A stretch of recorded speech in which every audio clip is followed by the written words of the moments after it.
अस्सलामुअलैकुम, welcome back to my channel. Please like share and subscribe to my channel. Bell notification को on कर दीजिए। हमने देखा डॉक्टर नहीं बोलती है कि हम नहीं बचा सके नवीन को। एकदम माँ गप्पा गप्पा परेशान होकर भागती है। सारे घर वाले ज़ारो कतार रो रहे हैं। जरबाब का तो बहुत ही ज़्यादा बुरा हाल है और जुहेब रोता हुआ पीछे गया है माँ बाप के। जरबाब भी नीचे गिर गया था, वो उठा और फिर भागता हुआ गया नवीन को देखने के लिए। किरण बहुत ज़्यादा परेशान हो गई क्योंकि वो जानती है कि सब उसका किया धरा है। किरण की परेशानी नोट कर रही है नवाल। किरण बहुत ज़्यादा हक्का बक्का है। माँ बाप अंदर आते हैं, नवीन के मुंह से कफन हटाते हैं। नवीन को देख के माँ और फायदा ज़ारो कतार रोने लगती हैं। जरबाब साइड से बहन को देखता है, अपने आप को रोक नहीं पाता। आगे आता है, बहन के माथे पे अपने सर पे अपना सर रखता है और ज़ारो कतार रोने लगते हैं क्योंकि बहन भाइयों में बहुत ज़्यादा प्यार दिखाया था।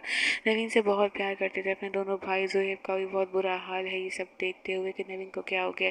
बाप के गले लग के जरबाब ज़ारो कतार रो रहा है। जोहेब आता है नवीन के पास, नवीन को देखता है, नवीन के सर पे हाथ रख रहा है। वो याद कर रहा है कि नवीन से वो कितना प्यार करता था। नवीन से सब बहन भाई बहुत प्यार करते थे और बाप का हाल बहुत बुरा होता जा रहा है। जोहेब और जवाब दूसरे गले लग के ज़ारो कतार रो रहे हैं। घर वाले भी बहुत ज़्यादा रो रहे हैं, तबीयत ख़राब हो रही है माँ की। जोहेब और बाप नवीन की डेड बॉडी के पास खड़े, जरबाब दूर खड़ा याद कर रहा है और ज़ारो कतार रोए जा रहा है। किरण भी रो रही है। किरण को बहुत ज़्यादा परेशानी। किरण की माँ पूछती भी है क्या हुआ, लेकिन बोलती कुछ नहीं। जोहेब उसकी डेड बॉडी को देख देख के रो जा रहा है। किरण याद कर रही है कि ये सब क्या हो गया। किरण जाके कॉल करती, काम कहती तुमने क्या किया। बेचारी मासूम के साथ कहता है अच्छा आज मासूम हो गई तो कहती है तुमने क्या किया मुझे बताओ। बेचारी ने खुदकुशी कर ली है, उसके घर वालों पर कयामत टूट पड़ी है। तो कारा बोलता है क्या उसने खुदकुशी कर ली। तुम एक काम करो, उसका फ़ोन ढूंढ के फ़ौरन छुपा दो क्योंकि तस्वीर उसमें मेरी और उसकी वीडियो है। तो बोलती तुम्हें अभी उसकी फिक्र कह रहा जो कि जो मैं कह रहा हूँ तुम करो, वरना अगर मैंने तुम उसके भाई ने मुझसे कुछ पूछा तो मैं तुम्हारा नाम भी दे दूँ। तुम दोनों पुलिस वालों को इन्फॉर्म किया। तो बोलती है हाँ शायद कर दिया है। जुहेब की हालत बहुत ज़्यादा ख़राब है। वो कोने में खड़ा रो रहा होता है तो बाप आके जुहेब गले लगाता है।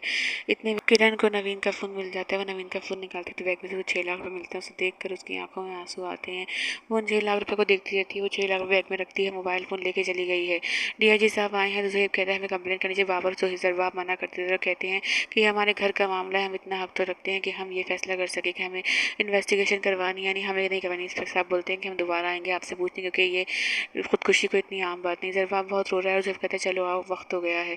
किरण भी बाहर आ जाती है। किरण भी रो रही है ये देख के कि ये सब क्या हो गया। एकदम नवीन को उठाते ले जाने के लिए तो माँ और फायदा का बहुत बुरा हाल। माँ चीखें मारती है, माँ बेहोश हो गई है। फायदा तारों कतार रो रही है। इन दोनों को चुप करवाने वाला घर में कोई भी नहीं है। यहाँ दिखाया कि कामरान अपने घर से बैग लेकर निकल चुका है, वो भाग रहा है। जोहेब सोच रहा है कि क्या हुआ है और बहन को याद कर रहा है। आगे हमने देखा कि फायजा के पास आएगी शान से तो बोलेगी मैं उसकी बहन थी, लेकिन तुम उसकी दोस्ती सहेलियों के तो बहुत राज होते हैं। जैसे तुम दोनों का एक्सीडेंट हुआ तब से वो बिल्कुल खामोश हो गई। तुम बताओ तो वो याद तो करेगी शान से, लेकिन उसे बोलेगी कि मुझे कुछ नहीं पता, मैं कुछ नहीं जानती कि नवीन ने ऐसा क्यों किया है, नवीन ने ये सब क्यों किया, मैं नहीं जानती, मुझे कोई बात नहीं पता। बोलेगी मैं तुम्हें मानती तो नहीं लेकिन तुम उसका राज जानती हो। यहाँ पे आगे दिखाया कि किरण को कॉल करता है कामरान और बताता है तो जुहेब देख लेता है किरण किसी से बात करी। जुहेब ने नोट कर लिया है। जुहेब मिला रहा है नवीन का नंबर तो नवाल बोलती है क्यों मिला रहे हैं। तो एकदम फायज उसके किरण के पास वो मोबाइल बचता है। किरण जैसे ही फ़ोन उठाती है जुहेब वहाँ से हेलो बोलता है। किरण फ़ौरन लाइन कर देती है। जुहेब भागता हुआ बाहर आता है।